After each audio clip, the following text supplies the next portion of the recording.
அனைவருக்கும் வணக்கம். நான் ஜோதிடர் தமிழரசன் பேசுகிறேன். இந்த சேனல் ஃபஸ்ட் டைம் பார்க்குறவங்களா இருந்தீங்கன்னா சப்ஸ்கிரைப் பண்ணிக்கோங்க, பெல் பட்டனை கிளிக் பண்ணிக்கோங்க, ஆளுங்கிற ஆப்ஷன் இருக்கும், அதை செலக்ட் பண்ணிக்கோங்க. அப்போ தான் நாங்கள் போடுற வீடியோஸ் எல்லாமே உங்களுக்கு நோட்டிஃபிகேஷனாக வரும். இன்றைக்கி நம்ம இந்த பதிவில் நம்ம பார்க்க போகிற தலைப்பு நட்சத்திர பலன்கள் பற்றி தான் இந்த பதிவில் நம்ம பார்க்க போகிறோம். அந்த வரிசையில் பார்த்திங்கன்னா அவிட்ட நட்சத்திரக்காரங்களோட வாழ்க்கை எப்படி இருக்கும், நட்சத்திரக்காரங்களுக்கு அவிட்ட நட்சத்திரத்துக்கு உண்டான கேரக்டர் என்ன தசாபுத்தி போகும், என்ன பிளானட்டோட தசாபுத்தி எல்லாம் போகும், என்ன தெய்வத்தை வழிபடலாம், எல்லாமே இந்த பதிவில் நம்ம தெளிவாக பார்த்துடலாம். அவிட்ட நட்சத்திரம் பார்த்திங்கன்னா அது மகர ராசியில் இருக்கும், கும்ப ராசியில் இருக்கும். இது பார்த்திங்கன்னா உடைப்பட்ட நட்சத்திரம். அவிட்டம் 1ஆம் பாதம் 2ஆம் பாதம் மகர ராசியில் இருக்கும். கும்பராசியில் பார்த்திங்கன்னா 3-4 பாதம் இருக்கும். இங்கே 2 பாதம், அங்கே 2 பாதம் இருக்கும். ஒரே நட்சத்திரம் தான், ஆனால் 2 ராசிக்கு வருங்க. கும்பராசியில் அவிட்ட நட்சத்திரக்காரங்க இருப்பாங்க, மகர ராசியில் அவிட்ட நட்சத்திரக்காரங்க இருப்பாங்க. இப்போ பார்த்திங்கன்னா அவிட்டம்னாலே பார்த்திங்கன்னா அது நம்ம பார்க்க போகிறது இந்த நட்சத்திரத்தை பற்றி தான் பார்க்க போகிறோம். அது செவ்வாயோடைய நட்சத்திரம், எல்லாத்துக்கும் தெரியும். அவிட்டம்னாலே இது செவ்வாயோடைய நட்சத்திரம். அந்த செவ்வாயோட குணம் பார்த்திங்கன்னா கண்டிப்பாக உங்கள்கிட்ட இருக்கும், அதில் சந்தேகமே கிடையாது. செவ்வாயின்னு என்ன, ஒரு வேகம், அதே மாதிரி பார்த்திங்கன்னா ஒரு ஆக்ரோஷம், கோபம், இதெல்லாமே கண்டிப்பாக அவிட்ட நட்சத்திரக்காரங்களுக்கு இருக்கும். கட் அண்ட் ரைட்டாக இருப்பாங்க. அவிட்ட நட்சத்திரக்காரங்க பாருங்கள், அது மகர ராசியாக இருந்தால் சரி, கும்பராசியாக இருந்தால் சரி, உழைப்புக்கு சொந்தக்காரங்க தான். கரெக்டாக ஒரு வேலையை செஞ்சு கொடுத்தா கரெக்டாக செஞ்சு முடிப்பாங்க. நிறைய பேர் பாருங்கள், ஐடி ஃபீல்டில் இருக்கவங்க அவிட்ட நட்சத்திரக்காரங்க இருப்பாங்க. அதிகார பதவியில் இருக்கவங்க அவிட்ட நட்சத்திரக்காரங்களாக இருப்பாங்க. இந்த ஹெச்ஆராக இருக்கவங்க, மேனேஜர், சூப்பர்வைசராக இருக்கவங்களாம் பாருங்கள் அவிட்ட நட்சத்திரக்காரங்களாக இருப்பாங்க. ஏன்னா இப்படி இருந்தால் தான் நீங்கள் அடுத்தவங்களை கரெக்டாக அவங்கள ஆளுமை செய்ய முடியும், அவங்கள மெயின்டைன் பண்ண முடியும். நிறைய டீம் லீடரெல்லாம் பாருங்கள் அவிட்ட நட்சத்திரக்காரங்களாக இருப்பாங்க. இந்த ஹெச்ஆர் போஸ்டிங்கு, பெரிய அந்த மேனேஜிங் போஸ்டிங்கு, இந்த மேனேஜர் டைரக்டரெல்லாம் பாருங்கள் அவங்க அவிட்ட நட்சத்திரக்காரங்களாக தான் இருப்பாங்க. ஏன்னா அப்போ தான் அவங்க கட் அண்ட் ரைட்டாக அவங்க கரெக்டாக வேலை வாங்க முடியும். ஏன்னா செவ்வாய்ங்கிறது ஒரு போர் கிரகம், ஒரு நெருப்பு கிரகம். அப்படி இருந்தால் தான் பார்த்திங்கன்னா இது ஆணாக இருந்தாலும் சரி, பெண்ணாக இருந்தாலும் சரிங்க, கரெக்டாக நடந்துக்குவாங்க. வேலை செய்கிற இடத்துல கரெக்டாக இருப்பாங்க, அடுத்தவங்களுக்கு கரெக்டாக வழி நடத்துவாங்க. இதெல்லாமே இந்த நட்சத்திரத்துக்கு உண்டான குணம். உஷ்ண தேகம், ஏன்னா செவ்வாய்ங்கிறது அவிட்ட நட்சத்திரக்காரங்க அது நெருப்பு கிரகம். அதனால் அவங்க உடம்பு ஹீட் அதிகமாக இருக்கும். உஷ்ண தேகம் கொண்டவங்க, உங்கள் பாடி ஹீட் பாடியாக தான் இருக்கும். தேவையில்லாமல் கோவப்பட மாட்டீங்க. ஆனால் கோவம் வந்துச்சுன்னா அது அந்த வெளிப்பாடு வேறு மாதிரி இருக்கும். கோவம்னா கோவம் வந்த மாதிரி இருக்கும். இதெல்லாமே அந்த நட்சத்திரத்துக்கு உண்டான குணாதிசயங்கள் இப்படி தான் இருக்கும். ஆன்மீக சிந்தனை, ஆன்மீக வழிபாடு இதெல்லாமே உங்கள்கிட்ட அதிகமாகவே இருக்கும். தெய்வத்தை நம்புவீங்க, இறை வழிபாடு, அடிக்கடி பார்த்திங்கன்னா டூர் போகிறது, தீர்த்த யாத்திரை, புண்ணியஸ்தலங்கள் போகிறது, கோயில் குளங்களுக்கு அடிக்கடி போகிறது, இதெல்லாமே அவிட்ட நட்சத்திரக்காரங்களுக்கு உண்டான குணம். இது நல்ல ஒரு நட்சத்திரம் சொல்லிடலாம், சரிங்களா. அவிட்டம்னாலே பார்த்திங்கன்னா ஒரு பெண் அவிட்ட நட்சத்திரத்தை பிறந்தால் அவங்க பையனாக பிறக்குன்னு சொல்கிறாங்க பார்த்திங்களா. அதே மாதிரி தான் ஒரு ஆணுக்கு உண்டான தைரியம் இந்த அவிட்ட நட்சத்திரக்காரங்க பெண்ணுக்கிட்ட இருக்கும். குடும்பத்தையே கரெக்டாக வழி நடத்துவாங்க. அதே மாதிரி ஒரு ஆண் அவிட்ட நட்சத்திரத்தில் பிறந்திருந்தீங்கன்னா கண்டிப்பாக பார்த்திங்கன்னா ஒரு நல்ல ஒரு ஜாபில், நல்ல ஒரு பொசிஷனில் தான் இருப்பீங்க. அடுத்தவங்களை அதிகாரம் செய்கிறது, ஆளுமை செய்கிறதெல்லாம் உங்களுக்கு கைவந்த கலையாக இருக்கும், கண்டிப்பாக உங்களுக்கு இருக்கும். இப்போ நீங்கள் பிறக்கும் போதே செவ்வாயோட நட்சத்திரத்தில் தான் பிறந்திருப்பீங்க. செவ்வாயோட நட்சத்திரத்தில் பிறந்து 2வதாக உங்களுக்கு வரக்கூடிய ராகு திசை ரொம்ப முக்கியமான திசைங்க. அது பருவ வயசில் கரெக்டாக உங்களுக்கு அந்த செவ்வாய் தசை முடிஞ்சு உங்களுக்கு ராகு தசை வரும். செவ்வாய் 7 வருஷம் தசையை நடத்துவார். அது நீங்கள் எந்த பாதத்தில் பிறந்துறீங்களோ அதுக்கு தகுந்த மாதிரி தசை மாறும், சரிங்களா. ஒரு சில பேர் 3 வருஷத்தில் தசையில் இருப்பீங்க, ஒரு சில பேர் 4 வருஷம் வரைக்கும் இருப்பாங்க, ஒரு சில பேர் பார்த்திங்கன்னா 2 வருஷம் தான் தசை முடியும். அப்புறம் 2வதே உங்களுக்கு 3 வயசுலேயே உங்களுக்கு ராகு தசை வரும். அது சொல்ல முடியாது, அவங்கவுங்க நட்சத்திர பாதத்தை பொறுத்து.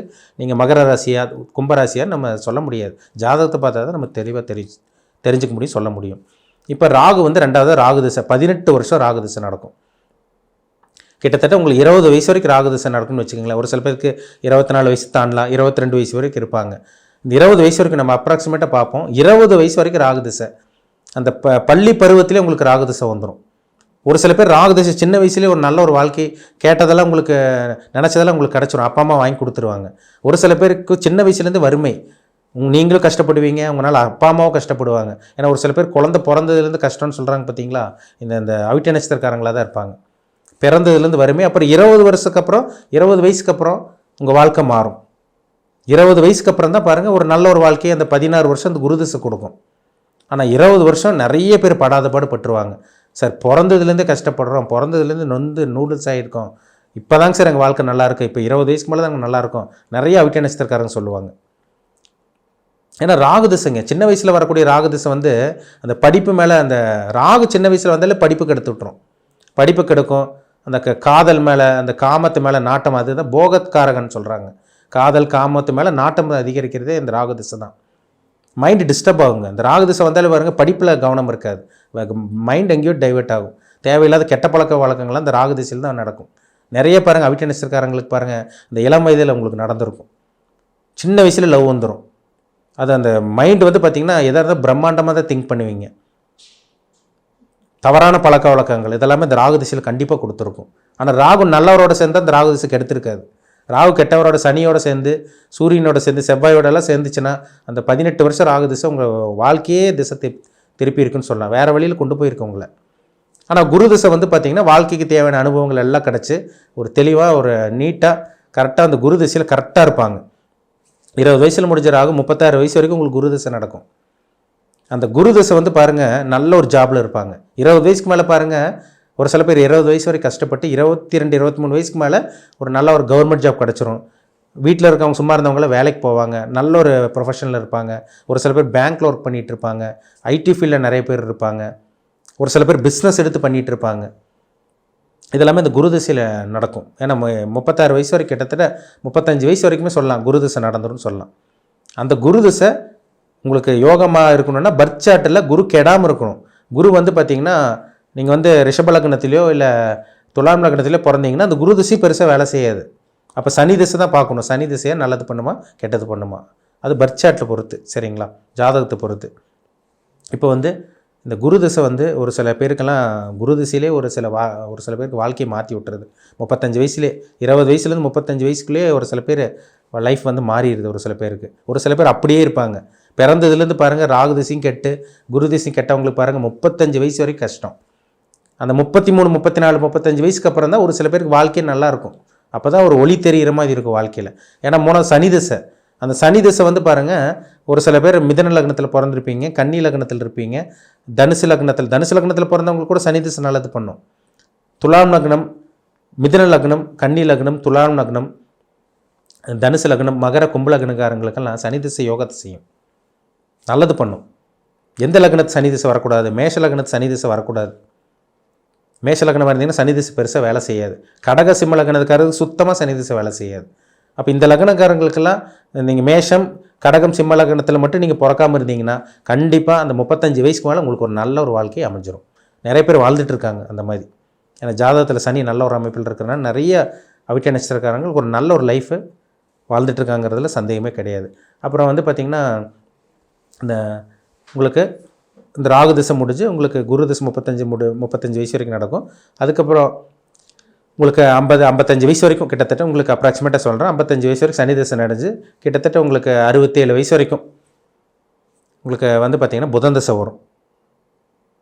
அதாவது வந்து பார்த்திங்கன்னா 55 வயசு வரைக்கும் சனி திசை நடக்கும்.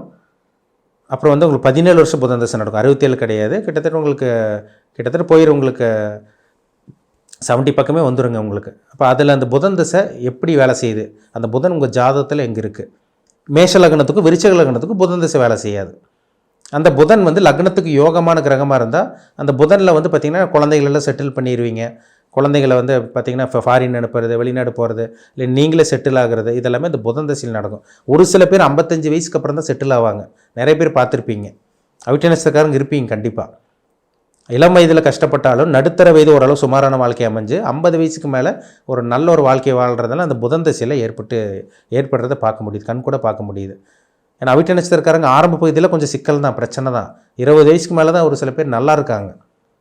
அப்போ இந்த தசாபுத்தி, இந்த பெரிய தசைகள் பாருங்கள், உங்களுக்கு பிறக்கும் போது உங்களுக்கு செவ்வாய் தசை முடிச்சு அப்புறம் ராகு தசை வந்துடும் 18 வருஷம், குரு தசை 16 வருஷம், சனி தசை 19 வருஷம், புதன் தசை 17 வருஷம். இதெல்லாம் 4 கிரகமும் உங்களுக்கு முக்கியமான கிரகங்கள்.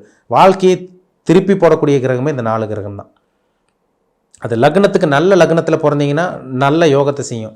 அவயோக லக்னத்தில் பிறந்தீங்கன்னா அந்த எந்த லக்னத்தில் பிறந்தீங்களோ அந்த குறிப்பிட்ட வருஷம் வரைக்கும் அந்த கிரகம் உங்களை ஒரு வழி பண்ணாமல் விடாது, அதில் சந்தேகமே கிடையாது. அப்போ அந்த பிளானட்டோட தாக்கம் ரொம்ப முக்கியங்க. மனுஷன் தான், நவகிரகம் தானே மனுஷனை ஆட்டி படைச்சிட்டு இருக்கு, தசாபுத்தி தானே மனுஷனை ஆட்டி படைச்சிட்டு இருக்கு. தசாபுத்தி தான் ஒரு மனுஷனோட வாழ்க்கையை தீர்மானிக்கும். இவங்க நல்லவங்களா இருக்காங்களா, கெட்டதை அனுபவிக்கிறாங்களா, இவங்க நல்லவங்களா கெட்டவங்களாலாம் கிடையாது. இவங்க நல்லதை அனுபவிக்கிறாங்களா, கெட்டதை அனுபவிக்கிறாங்களா, கிரகங்களுக்கு தெரியாது நல்லவங்க கெட்டவங்கலாம். போன பிறவியில் என்ன பண்ணமோ இந்த பிறவியில் அனுபவிச்சுட்டு இருக்கோம், அவ்வளோதான். அதுதான் ஜாதகம், கர்மான்னு சொல்கிறோம். இப்போ இந்த கர்மாவில் வந்து பார்த்திங்கன்னா நல்ல கர்மாவா கெட்ட கர்மாவாங்கிறது அவங்க தலையெழுத்து, அவங்க ஜாதகம் தான் தீர்மானிக்கும், கிரகநிலை தான் தீர்மானிக்கும். அதில் சந்தேகமே கிடையாதுங்க. நீங்கள் வணங்க வேண்டிய தெய்வம் என்னென்னு பார்த்தீங்கன்னா, நிறைய பேர் கேட்குறீங்க, என்ன தெய்வங்க சார் வழிபடுறது, என்ன தெய்வம் வழிபாடு பண்ணால் நல்லதுன்னு கேட்குறீங்க. செவ்வாயுடைய நட்சத்திரத்தில் பிறந்தவங்க வந்து பார்த்திங்கன்னா உங்கள் நட்சத்திராதிபதி செவ்வாய் தான். முருகர் வழிபாடு பண்ணுறது நல்லதுங்க. உங்களுக்கு திருச்செந்தூர் வருஷத்துக்கு ஒரு தடவை திருச்செந்தூர் முருகன் கோயிலுக்கு போகிறது, செவ்வாய்க்கிழமை முருகர் வழிபாடு பண்ணுறது. அதேமாதிரி வந்து பார்த்திங்கன்னா மலையில் இருக்க முருகன் வழிபாடு நீங்கள் பண்ணலாம். எங்கே முருகன் இருந்தாலும் அங்கே முருகர், எந்த கோயிலில் இருந்தாலும் நீங்கள் முருகன் வழிபாடு பண்ணுறது உங்களுக்கு நல்ல பலனை கொடுக்கும். பழனியில் இருக்க முருகன் வழிபாடு பண்ணலாம், மருதமலையில் இருக்க முருகரை வழிபாடு பண்ணலாம். இதெல்லாம் உங்களுக்கு நல்ல வழிபாடு நல்லா உங்களுக்கு சிறப்பான பலனை கொடுக்குங்கிறதுல சந்தேகமே கிடையாது. ரெகுலராக ஃபாலோ பண்ணிக்கங்க, ரெகுலராக வழிபாடு பண்ணுங்கள். வருஷத்துக்கு ஒரு தடவை மலை கோயிலுக்கு போங்க. அதேமாதிரி வந்து பார்த்திங்கன்னா வருஷத்துக்கு ஒரு திருச்செந்தூர் கோயிலுக்கு போகிறது உங்களுக்கு ஒரு நல்ல பலனை கொடுக்குங்கிறதுல சந்தேகமே கிடையாது. சில மாற்றங்கள் கொடுக்கும் வாழ்க்கையில், சில மாற்றங்கள். தெய்வ வழிபாடுங்கிறது என்ன, ஒரு பாசிட்டிவ் வைப்ரேஷன் கிடைக்கும். மனுஷனுக்கு பாசிட்டிவ் வைப்ரேஷன் கொடுத்தா எதையும் சமாளிக்க முடியும், ஈஸியாக சமாளிக்க முடியும். அதனால் இந்த தெய்வ வழிபாடு, முருகர் வழிபாடு, முருகனை கெட்டியாக பிடிச்சிக்குங்க, முருகர் வழிபாடு பண்ணுங்கள். கண்டிப்பாக வாழ்க்கையில் மாற்றம் ஏற்படுறத நிச்சயமாக உங்களால் பார்க்க முடியும். தனிப்பட்ட ஜாதகத்தில், பிறப்பு ஜாதகத்தில், ஜனன ஜாதகத்தில் என்ன தசாபுத்தி போயிட்டுருக்கு, இப்போ உங்கள் லைஃப் எப்படி போயிட்டுருக்கு, பிளானட்டோட பொசிஷன் என்ன கிரகத்தோட தாக்கத்தில் இருக்கீங்கன்னு பாருங்கள். அது ரொம்ப ரொம்ப முக்கியம். மீண்டும் அடுத்த பதிவில் சந்திக்கும் வரை உங்களிடமிருந்து விடைபெறுவது உங்கள் ஜோதிடர் தமிழரசன். இந்த சேனல் பிடிச்சிருந்தா உங்கள் நண்பருக்கு உறவினருக்கும் ஷேர் பண்ணுங்கள், லைக் பண்ணுங்கள், சப்ஸ்கிரைப் பண்ணுங்கள், பெல் பட்டனை கிளிக் பண்ணிக்கோங்க. ஆளுங்கிற ஆப்ஷன் இருக்கும், அதையும் சூஸ் பண்ணிக்கோங்க. அப்போ தான் நாங்கள் போடுற பதிவுகள் எல்லாமே உங்களை வந்து சேரும். நன்றி, வணக்கம்.